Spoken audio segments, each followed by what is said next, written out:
নেই।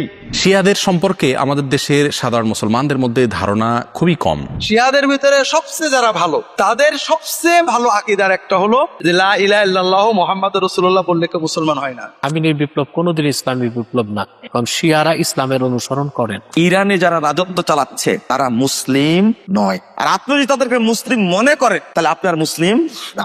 যদিও দেখেছি ইসরায়েল ইরানের উপর আক্রমণ করেছে, কিন্তু আবার কিছুকাল আগে ইরানও তো সিরিয়াতে লক্ষ লক্ষ সুন্নি মুসলিমকে হত্যার কারণ হয়ে দাঁড়িয়েছিল, তাই না? আর গোটা বিশ্ব জগতে অমুসলিমরা মুসলিমদের উপরে যত নির্যাতন করেছে কি করেনি, সবচেয়ে বেশি মুসলিমদেরকে হত্যা করেছে শিয়ারা সুন্নিদেরকে, মানে আমাদেরকে। আপনি ইহুদির প্রতি দরদ দেখাইতে পারেন, আপনি খ্রিস্টানের প্রতি দরদ দেখাইতে পারেন, কিন্তু শিয়ার প্রতি দরদ দেখাইতে পারেন না। পবিত্র কোরআনে আল্লাহ আহলুল বাইত শব্দ উচ্চারণ করে যাদেরকে আলে বাইতের স্বীকৃতি দিয়েছেন তারা হচ্ছে আল্লাহ নবীর স্ত্রীরা।